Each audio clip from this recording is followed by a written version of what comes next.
Good morning, Thinker. January 28th, 2023. Starting the stream a little bit later today. It's 5 a.m. for me. Wonder what time it is for everyone else. Well, that's all good. Okay. We got 1 hour exactly. I'm going to try hard to stick within that today if I can. Working on the tiger, or at least we finished the tiger body yesterday. Head and body's done. And now today we want to look at the background. And we're going to look at our main composition as well. We're going to use that as... Here we go. Can't see the drawing because of the background now, but what I can do is maybe change the opacity of this layer so a little bit of it comes through very slightly. And what I need, what I don't have in here is my background image. The jungle that I was working for. Ah, it's 8 a.m. for you. So yeah, East Coast. East Coast, very cool. All right, projects, tiger painting. This is the jungle that I was looking at because when I did research on this, this is the image that came up to confirm what the Sumatran jungle looks like. And I liked it because it just has everything, really. I mean, all these parts and pieces I can pull from. So I'm going to Control A, Control C. And then I'm going to go up here into our reference folder and Control V. Oof, I thought that was a big image. Not as big as I thought.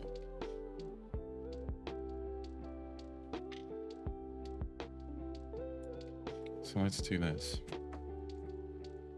Control T. Wait, Control T, thank you. Oh, and we want to hold Shift. Make sure we hold Shift.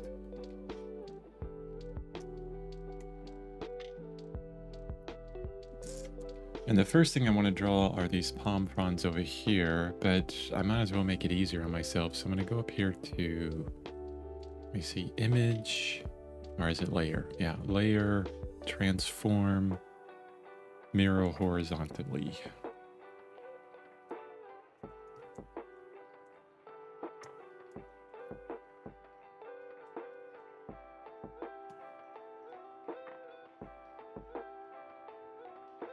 Yeah, this is going to be the jungle background. I'm going to actually put it behind the tiger.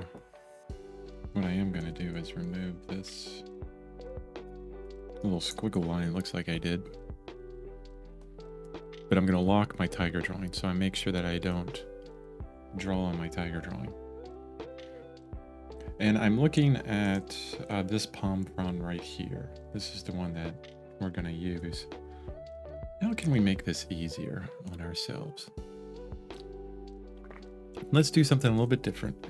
Let's really use digital to its full advantage here. What I'm going to do is take this reference image and I'm just going to cut out actually both of these palm fronds. Copy, paste, hide the background.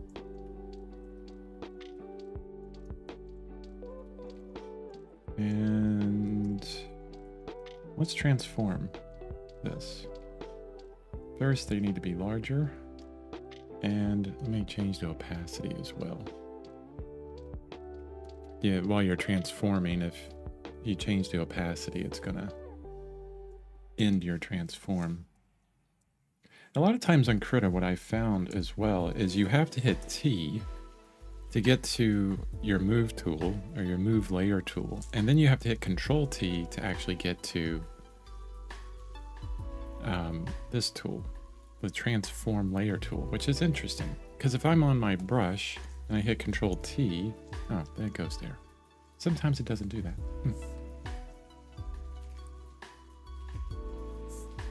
And you know what? I'm actually going to going to copy directly from this.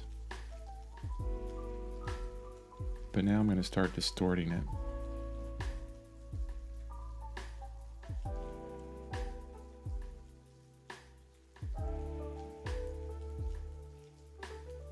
Oof, too much. Let's not distort it like that.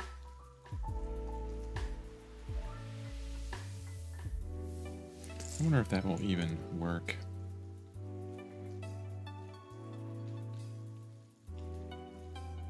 Yeah, I really don't think that's going to work that well, honestly. Yeah, let's not do that. I'll keep that image, though, just sitting there. So I can draw from it. It'll be just as easy. I mean, it's a plant. It's not that difficult. What I will do is on my background layer, get my color going, my brush going, and I'll put in kind of a general area that I want to hit for this. And then I will make the opacity of my background 100%.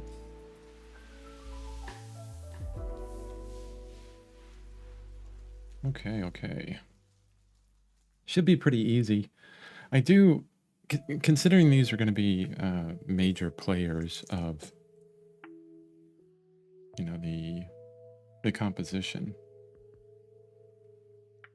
what I want to do is get some accuracy in this. Doesn't have to be super detailed, but it's interesting. I need to kind of like make up something here. You know, like the palm fronds kind of coming down this way. Doing that thing, I would guess. So let's do that.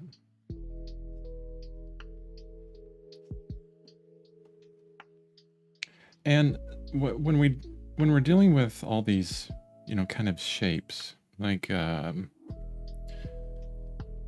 hair, like when you look at someone's hair, what, you know, it has a form to it, an overall form. So what you can do is kind of link all these points together. You can't see it with that color, but you can link all the points together in your drawing, kind of like the fingers, and then you make this kind of mitten shape with a hand. And actually, this reminds me of drawbox.com. At one point, they get into construction. And here's what we'll do. Let me make my brush a bit bigger. And now that I have something down, I know where I'm going to go with it. And I'll remove some of these lines that I just threw in.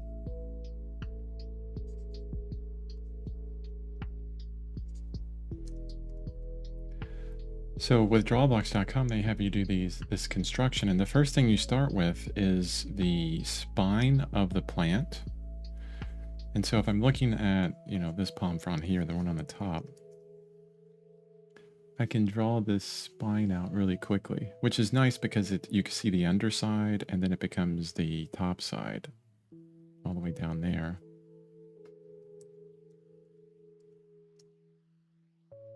We're going to go right through the tiger with this because we're on a separate layer and we can clean it up afterwards, but want to get that kind of flow, that really nice flow going down. Do it with one motion.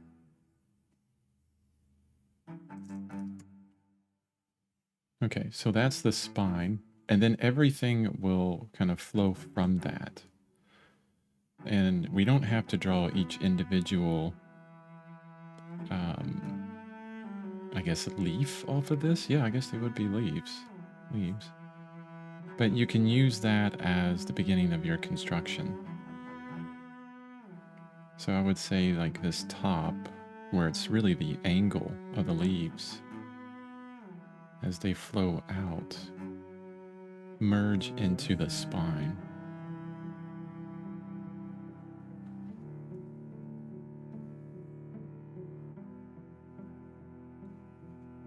And so if I link all these points together, And then they go pretty thin up here, or the length of them gets shorter.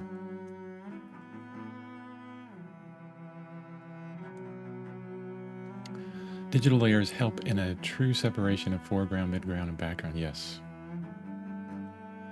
I watch a lot of other artists that, you know, do digital painting, and they would do, and we might do this with the tiger because I like the idea of it.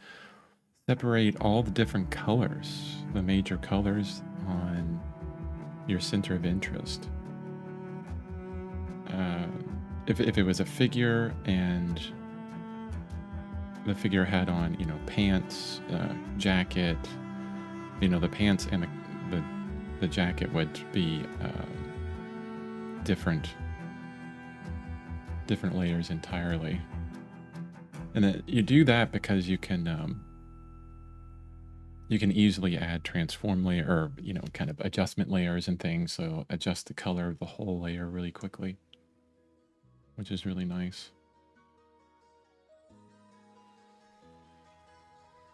Inevitably, what you'll face within any plant is you do have to just get in there and draw the leaves. It's going to happen. But if you have this kind of construction going beforehand, it's really helpful to give you an understanding of how things are going. I like how this one in the background is kind of shooting through this way.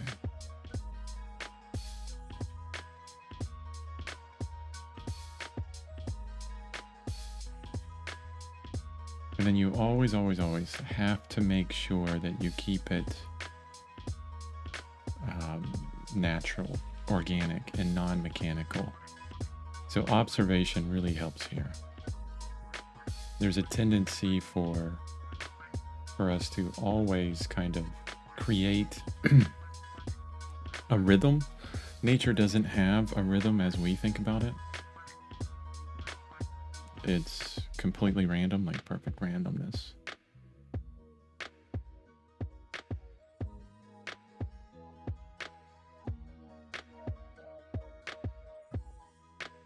So all these thin palm fronds right here. And then we got this huge thick one, which is really interesting. Like, where did that come from? It's just a big, thick frond that feeds back there.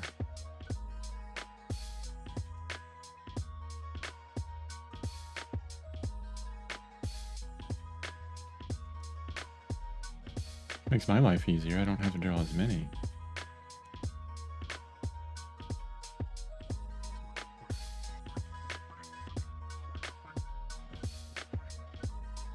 It's kind of fun doing these stripes though. It's really, you know, kind of these flowing lines. And then probably what I want to do is erase a lot of these connectors. Like an indication that this really kind of blends into one color. You don't really see the separation, those lines all the way up.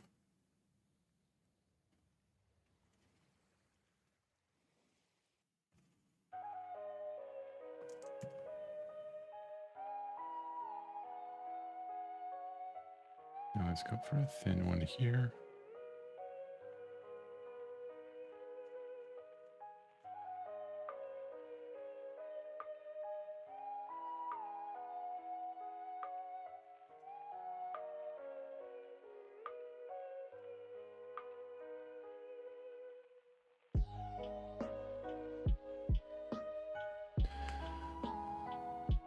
In traditional oil painting, unless I start painting from the background and come forward, I have a hard time avoiding a halo effect on foreground and midground subjects.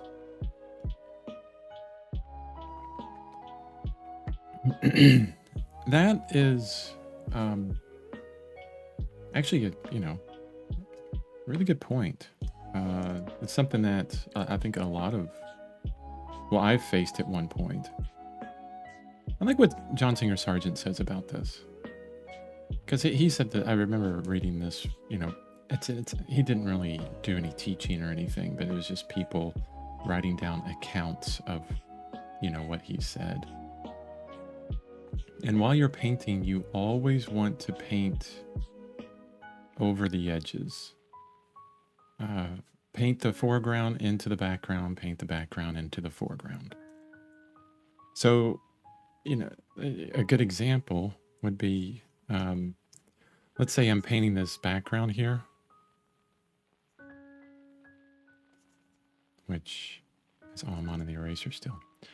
I'm painting the background and it's dark. I won't stop here and then get really careful and, you know, make sure that I try and outline and be careful with the drawing of the tiger. I'm not going to do that. I'll paint right into it. Okay. You just go right into it. Right into this edge of the tiger, and you obliterate for somewhat these edges. And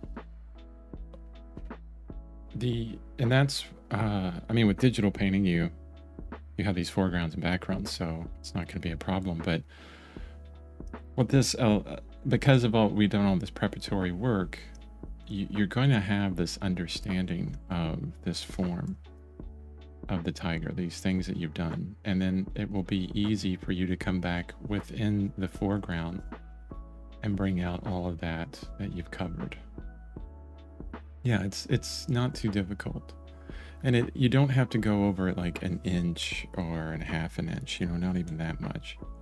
You go over it, you know, maybe an eighth of an inch or less, right? And that makes a world of difference, honestly. So yeah, you always want to, you know, not be so careful with that drawing you worked up. You know, have a lot of confidence in yourself that you can redraw it, no problem, because we've done the work on it. We know what the tiger looks like. We know what the subject looks like. And redraw it, because most of the time, it'll be better anyways. I would say 90% of the time it's going to be better. Actually, I'm not going to do that.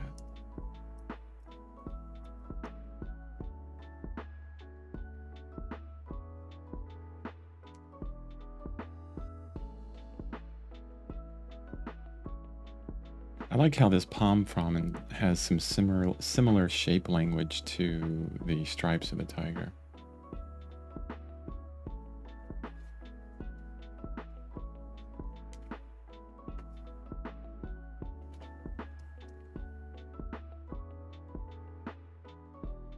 It's a bit thinner than what we really started with, so, and I'm not really enjoying the shape of it. It's not as dynamic as I would like. So I'm going to clean it up a bit.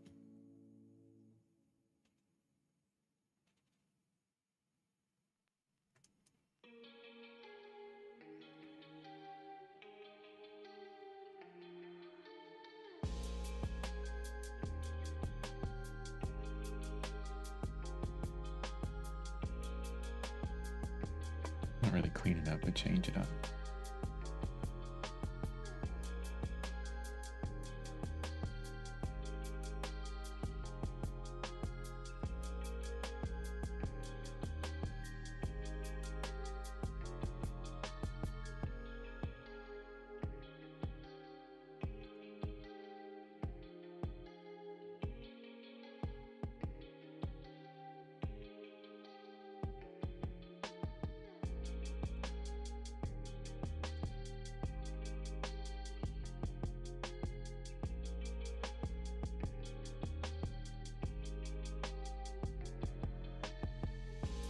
Let's see what we had before.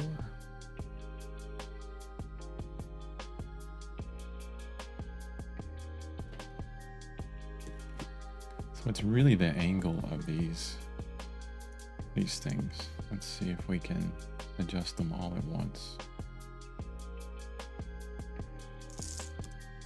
Yeah, that's helpful.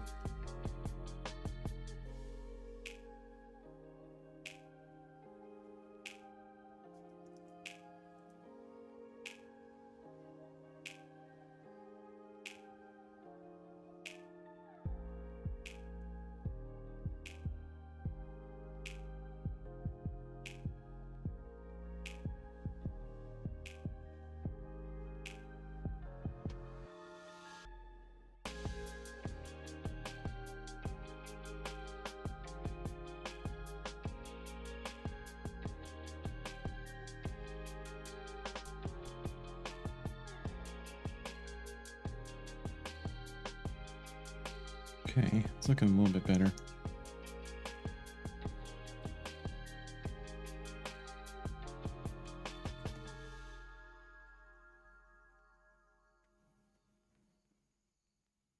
Now, everything that we can do here to help us out when we're doing the painting is really important. I don't want to have to be dealing with this drawing again while I'm painting.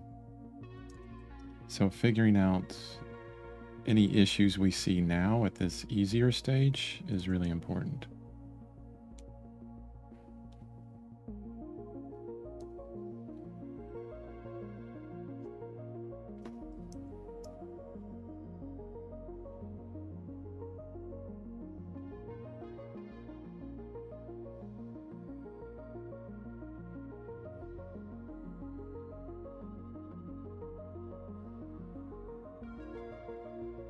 Well, let's add in the other one. Let's see what we can do with that.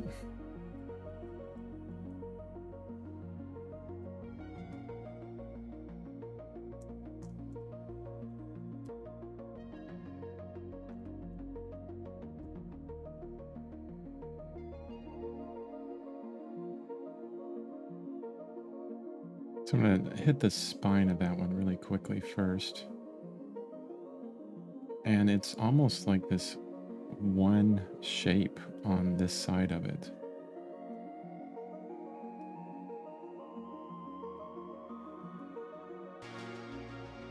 Observing nature like this will... Here's one way to really increase your observation skills. Because as artists, we're observers, right? We observe what's there, and especially if we're painting from reality, from reality and not from our head. The one thing that, I've recognized over the years is that we kind of have an intimacy with objects and things that we paint that many people don't have. Yeah, but it's just a tree. It's just a leaf. But it's kind of like scientists, right? We get into, of course, the surface level of all of these plants and animals and things that we're painting, but get this really deep understanding of what makes them tick, really, what makes them look like what they look like.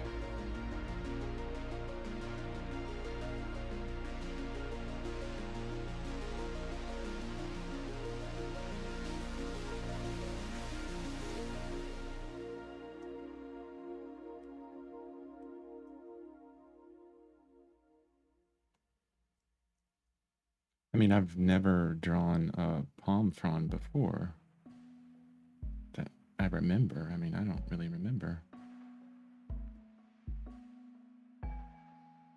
And it's weird. Sometimes I think, a lot of artists, they expect that, well, I should be able to just draw this out of my head. And it's a weird expectation that happens with art. I don't know if you guys experience it or think this way a lot, but I see this with artists that are starting out all the time. They're like, yeah, I can't draw figures. Well, have you practiced? Well, no, I haven't really practiced. I mean, there's like this understanding that, oh, right at the beginning, you're supposed to be able to draw. Well, like, there's this deep misunderstanding that it's easy in some way, that, and I don't get it. Well, I guess I do, because maybe I was like that before. A lot of times it's kind of,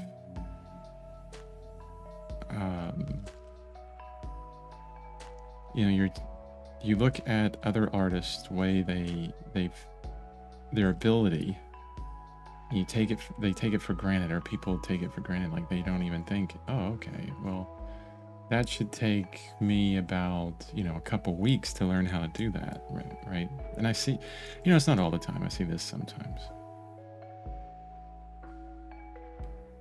I can only draw stick figures, right? You hear that all the time. And it's funny, yeah. Yeah, people can draw stick figures, that's fine. But when you talk about sports, someone deep into sports, or you look at your favorite, athlete that is just really good, training is part of it. And there's an understanding like right away, like, oh, well, you need to train for years and years at that. But for something like art, I don't know. It's like decreased in people's minds a lot. Not sure why.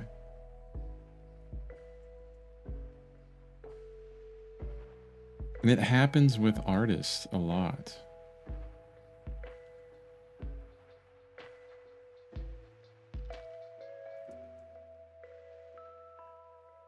You'll see other artists, they'll look at, some amazing work, and I've done this before. Oh, I should be able to paint that well or draw that well. And then, the follow-up to that should be, well, have you worked as long as they have? And I think it has to do with that word talent, we attach art with this innate ability that you're supposedly born with. And it's nothing of the sort. Like, talent has the only role that talent plays is motivational.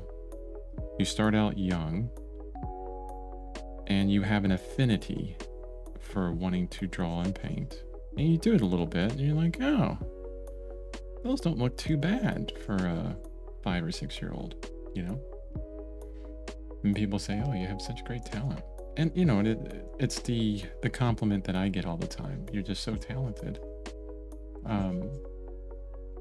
But talent is a fixed mentality. It's a fixed mindset. What do I mean by fixed mindset? If you're born with it, that means, it was granted to you at birth from some higher power or something like that, right? Right. It's not talent, it's perseverance. Thank you.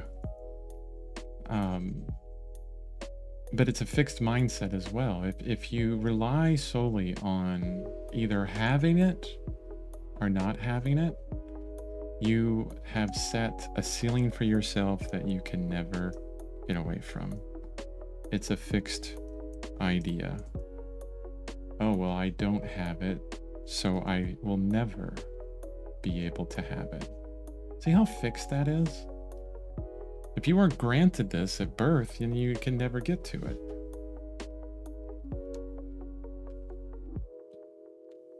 That's what talent is all about. So trying to switch our mindset away from this talent idea, really hate that palm frond. Switch our idea away from this talent idea to actually drawing, Chris, yeah. To a growth mindset. And you do that by saying, oh yeah, wow, they're really great. This artist is awesome. It's wonderful looking at this artist because I know that I can get there because they've done it. All I have to do is just put in the effort that they've put in. That's a growth mindset. I'm not there yet. You add that all important yet at the end. There's an understanding that, oh, I can get there. It's just going to take some time and effort.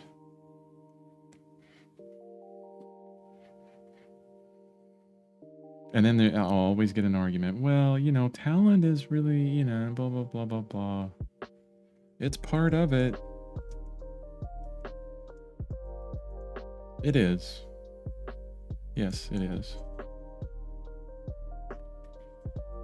But that only lasts, till you're out of like 5th grade or something like that. After you're about 10 years old, talent will get you to a certain point and you can't progress anymore. The rest after that is all hard work.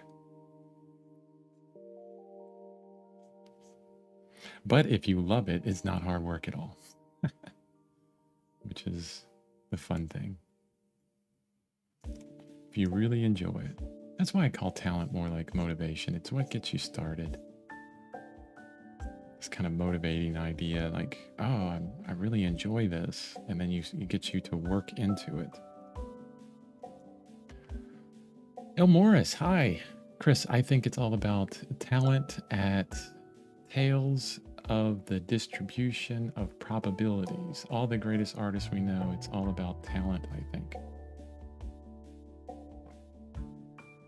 No, I would disagree with you. You're undermining their hard work. You're undermining all of the effort that they've put in over the years, and you're setting yourself up for failure.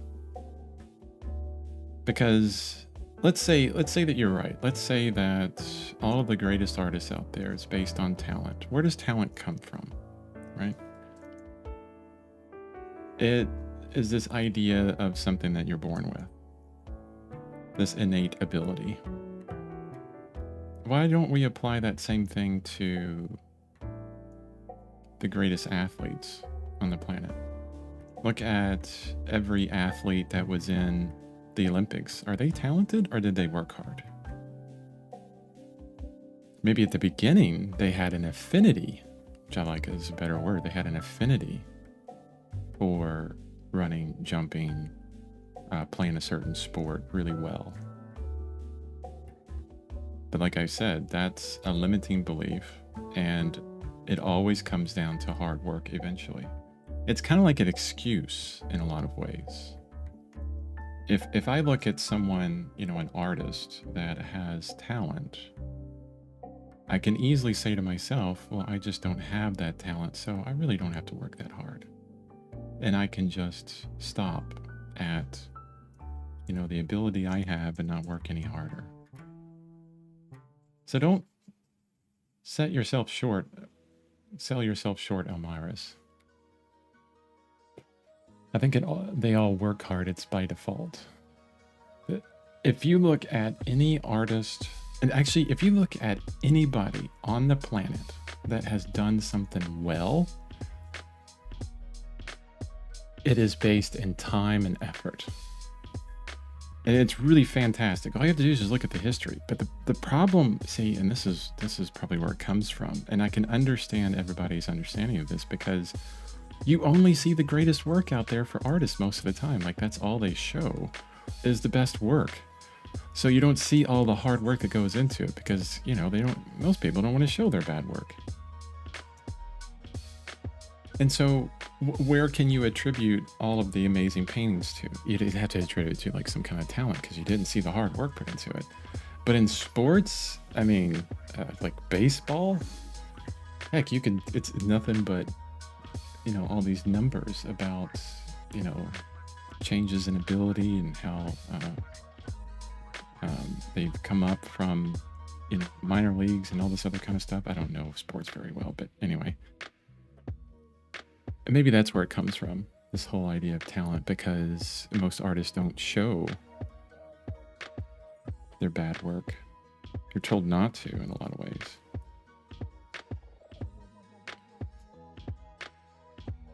But no, El Morris, here's what I'm going to tell you. If you're an aspiring artist, or if you're a master artist right now, if you're an amazing artist right now, you can get better.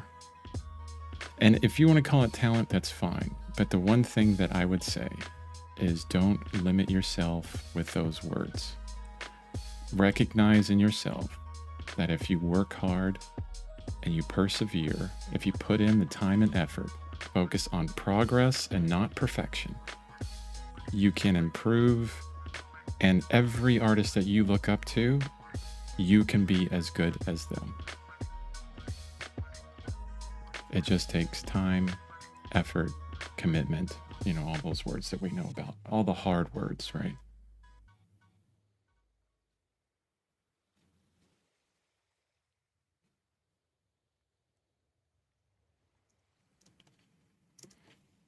And I guess, that's kind of where it's at. Does it really matter that we use the word talent? I guess not. Because words in itself are symbols. right? Symbols for an understanding. And if we change our understanding, that's what's important. So if you call it talent, but in your mind that equals hard work, heck yeah, call it talent all day. Effort and persistence, if that's what talent is to you, then call it talent all day. But what I fear, and the reason why I argue about this, is that it turns into a limiting a limiting belief. Yeah, Chris, I talk about greatest artists like Velasquez, Picasso, Sargent, Repin, etc. Oh, and you name some of the most wonderful out there, right? Repin, Velasquez. At the young age, they were doing masterpieces. Yes, that is very true. Let's pop in Beethoven. Beethoven, is it Beethoven or Mozart? No, it's Beethoven. So he's the poster child for talent, basically.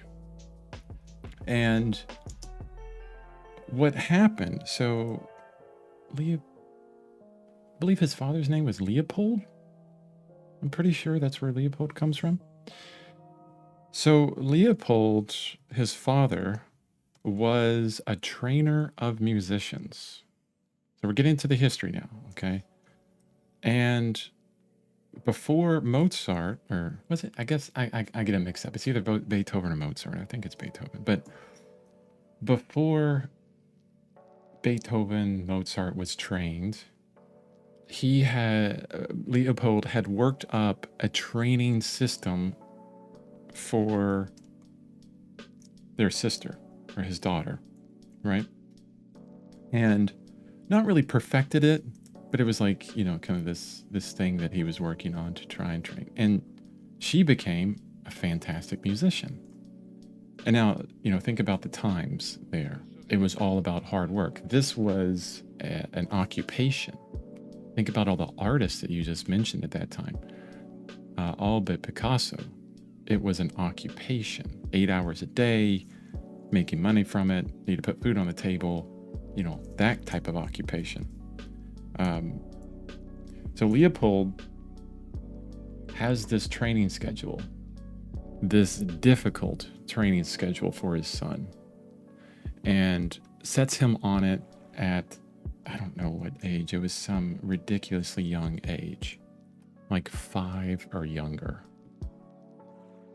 And by the time that Mozart was maybe 10 or something like that, he was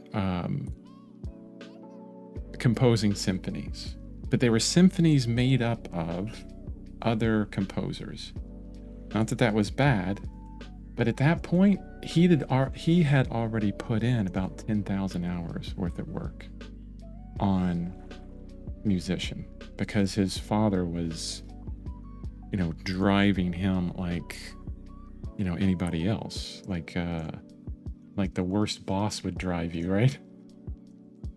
So when you bring in the history, and this isn't just me talking about this. This is it's either one of the two books. It's either Malcolm Gladwell's book called Outliers, which is a fantastic book. Either that, or maybe it was Peak by Anders Ericsson, which is where the 10,000 hour thing kind of came, and it was popularized by Malcolm Gladwell. But it was either one of those two books, or Talent is Overrated by Jeff. Oh, I don't know his last name. I can't remember his last name. But as an example for talent. But every time you see, any of those artists, Velasquez, Picasso, Sargent, Repin, look at their history, and you will see tons of hard work put in. Every poster child for amazing, fantastic accomplishment, whether that be in art, music, business, everything, hard work and lots of time was a precursor to it. You ever heard the adage, takes 10 years to be an overnight success? Yeah.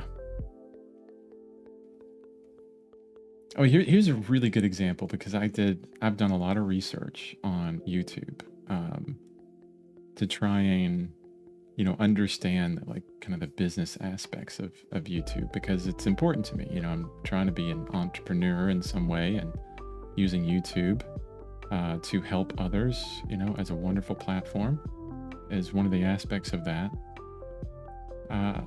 And I was watching this, not really a documentary, but some videos on Mr. Beast. He's the top YouTuber guy. And, it's all clickbait kind of stuff, just entertainment, pure, mindless entertainment, which is fine. Totally cool. You do what you want to do. And as I was watching this, he was talking about his history. And at first you think, oh, well, this guy, he just lucked upon the correct, algorithmic adjustment for his videos so that he's got, I don't know, what is it, like 100 million subscribers, right? Something like that. But as I'm watching this information about him, he talks about how he started like 12 years ago. Him and some friends that were just so deep into YouTube and how to make videos that people would click on and watch. And he was like, yeah, every single morning I would wake up 8 a.m., get onto a call like Skype or something like that. I can't remember 12 years ago what they were on. Get onto Skype or something and talk YouTube and try out different things and analyze all kinds of stuff. And he's like, I did that for, probably 5-6 years straight. Just every morning, all day long, YouTube. And I'm like, oh, well, it makes sense that he's a top YouTuber. I mean, you spend 12 years every single day of your life focusing on, being the best. Guess what? You're going to be the best. Yeah, it's everywhere. Man, I'm all over on this today. Sorry. Let's get back to the art. Supermax Unite. That's a really cool name. Hi, I am Indian. Awesome. I am Pokemon Unite player. I didn't know Pokemon had a game called Unite. That's awesome. I remember playing Pokemon Go with my wife, like all over the place. I actually did a drawing of Pokemon. I put a short up of it, my Pokemon drawing. Had a lot of fun drawing that. I don't do a lot of cartoon stuff, but it was a lot of fun. Getting to know, and I can't remember any of the names now. I mean, I'm the worst novice at Pokemon because I hardly ever played it. So welcome, Supermax Unite, and thank you, El Morris, for the challenge and the conversation there.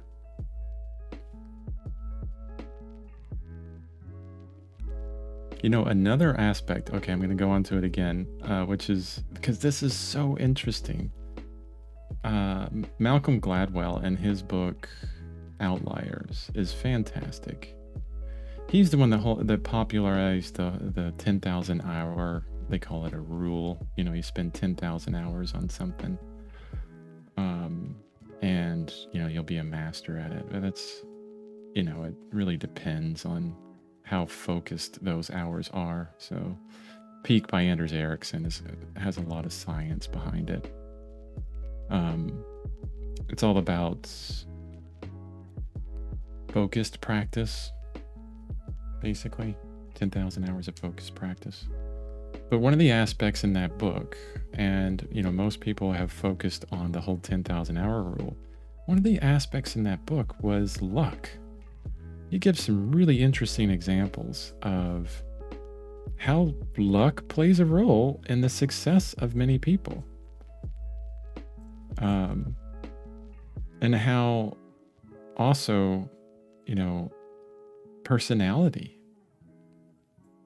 plays a role, and time plays a role.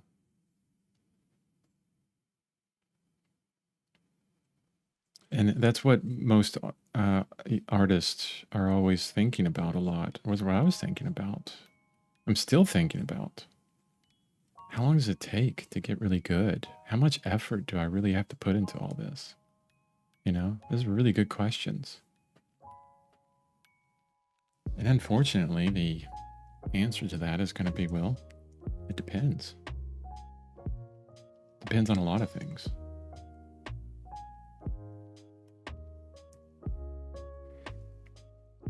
If you're fortunate to be in a place or position where you can draw every day, if you're motivated to draw every day, you can improve a lot faster. If you don't have to work a job every day, you can improve a lot faster because you're able to put more time and effort into this.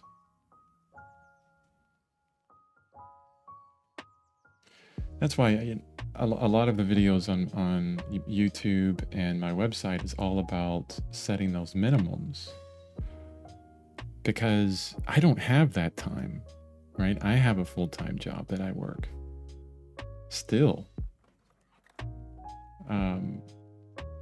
So what comes out of it is this kind of practical idea of what can I do every day just to move forward. And that's really important. So Thinker says, in the frond you're working on, going to come in front of the back leg? Yes. Yeah, actually, I from our initial composition, it's right in front of the back leg. Another way to kind of increase depth, really, within the piece. Yeah, definitely. So the next thing, so here's the palm fronds. Actually, I'm going to do this. PALM, create that layer, and then I'm going to insert another layer. Call this Jungle BG. If we look back at our initial composition, the other players are these big dark trees in the background. So this is going to be pretty easy to kind of draw out, honestly. I do want to get a little bit of detail within it. So what I'm going to do is I'm going to look at, I'm going to look at our jungle picture here, and I'm going to pull out more details from it. But I need to make sure that I keep somewhat of the composition that we spent so much time looking at.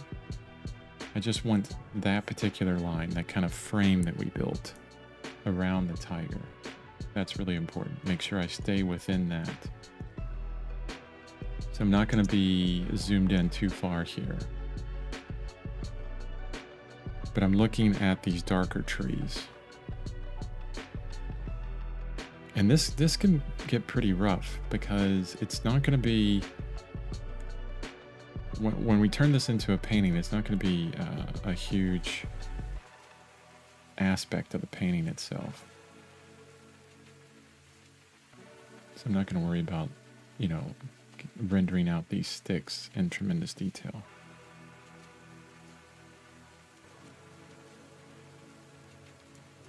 Is your reference on that frond you're seeing the underside of the front as frond as well?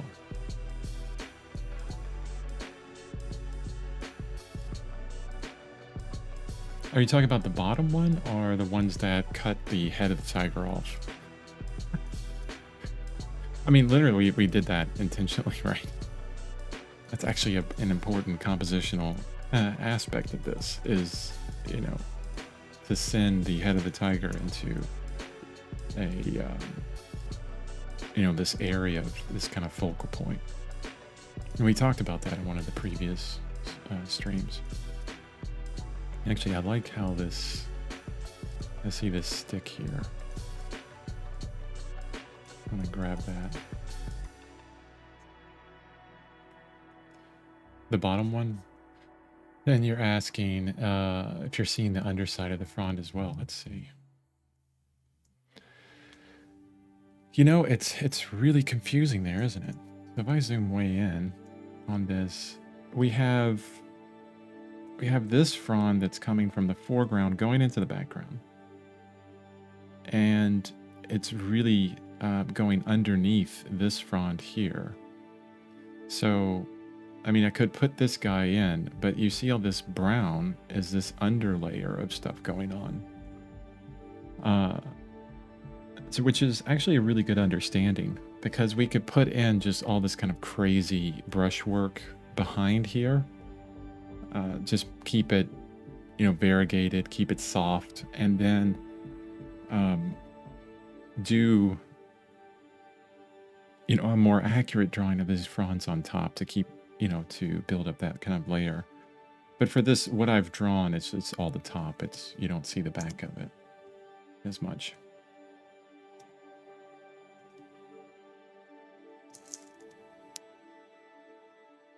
Yeah, thanks for the questions.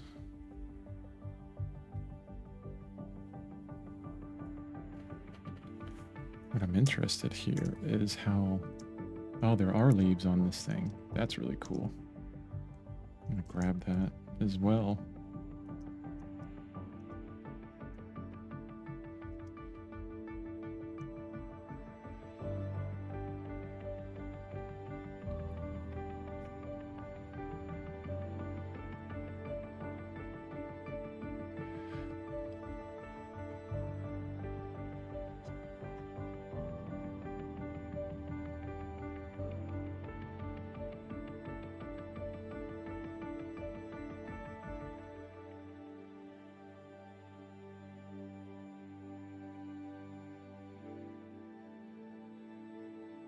There's a tendency when we draw and paint to kind of remove what is not in the picture plane. And what I like to do sometimes, like this stick here, you don't see it. You see that, you know, there's a hint of something up there. And just to bring that down, could add some of this moss that's kind of hanging there. It's just like, you know, an interesting element.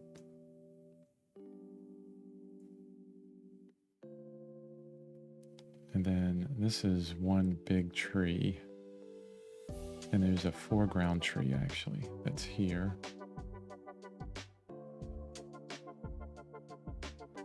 There's really no separation on that tree, so this is going to be all dark there. But what I can do is take another limb. We don't have this in our initial composition. But I can take another limb to increase some interest.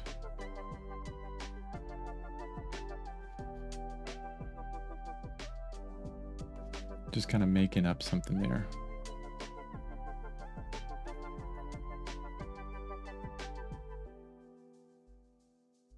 And I like how this tree has like all these kind of leaves coming out from it. Just a bunch of scribbles, honestly. Not worrying too much about each and every leaf that's coming off of that. I envision this as being a really kind of out of focus area in the background. That's one thing I will use, and I enjoy using even in my oil paintings, is depth of field, where the tiger will be in deep focus, and then everything else that is unimportant, that's deeper, that's further in the background. You know how if you look at a good photograph, there'll be a shallow depth of field, and everything else in the background will kind of have this fuzzy look to it, this very soft look to it.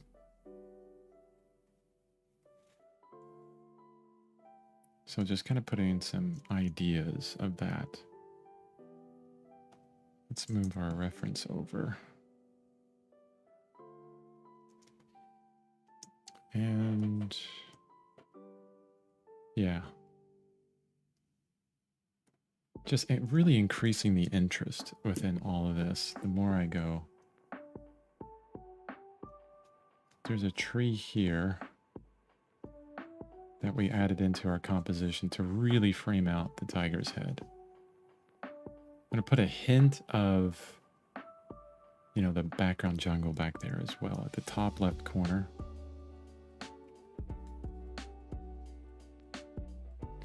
And I'm going to hide our reference now.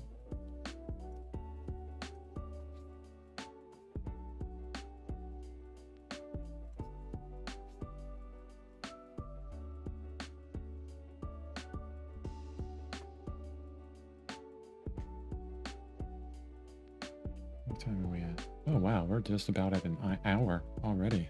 Nice.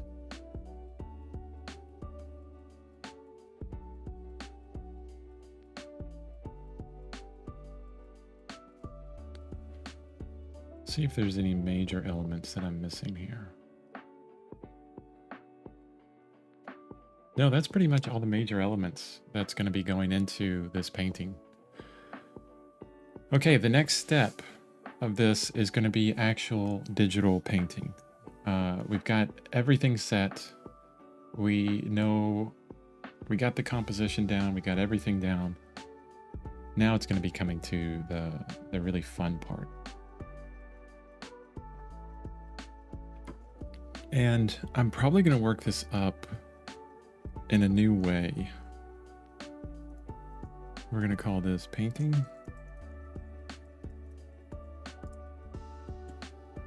I'm really influenced by some other digital artists that I've been seeing and how they work. And we will actually be working this from foreground to background.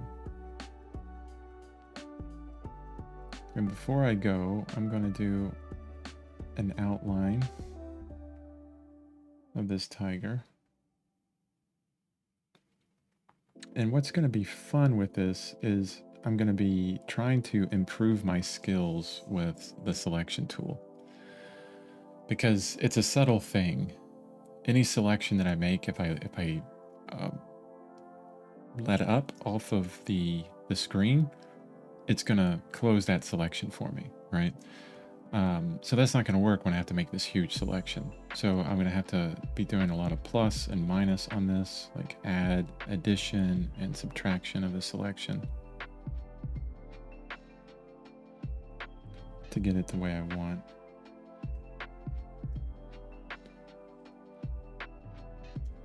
So for example, I want to get more of that shape in. So I'm holding down Shift and really adjusting that selection a bit as I go.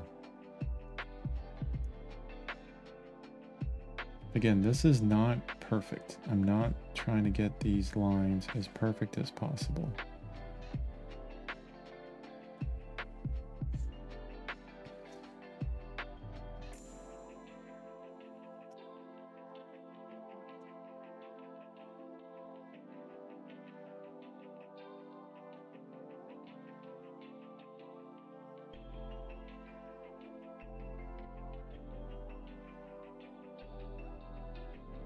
Just holding down Shift and making this selection.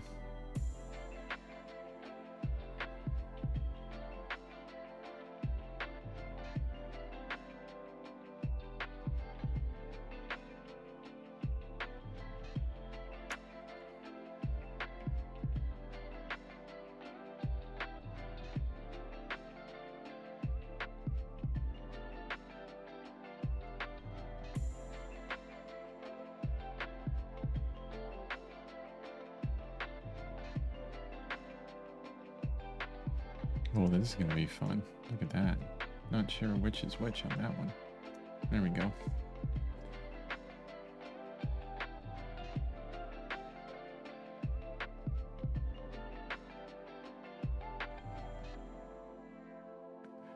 I watched a tutorial by Nathan Folks on Schoolism for his digital painting process, and it's pretty similar to what I'm going to be trying to do here.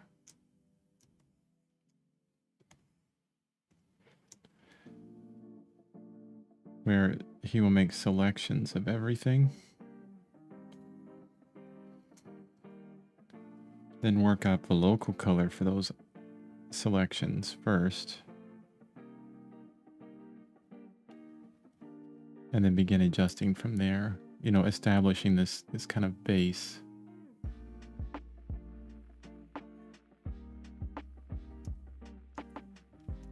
Oh, thank goodness for Control V, Control Z.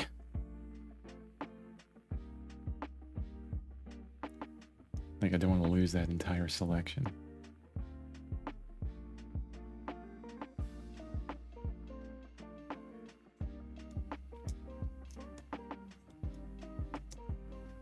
Okay, there's my entire tiger selected. Okay, and I'm on this layer, so there's going to be a fill of a darker gray for the whole thing. Oh, the opacity's all the way down. Fill. Oh, it's underneath my, that's right. I had this gray layer inside of the drawing. I was like, why aren't you filling? All right, let's move this out to down there. There you go. Oh, looks like I missed a little bit. Or no, that's on top, like part of the drawing somewhere. Yeah. Jungle? No. Tiger? Yes. It's like a little bit of gray on the tiger. That's okay. Not going to be a big deal. Actually, the painting should be... Now, we're going to keep it under the drawing for right now, but at some point we'll move it over the drawing once we get things figured out. And so the next thing I'll do is make that selection for the major palm fronds as well. And then the trees after that. And these will all go on separate layers.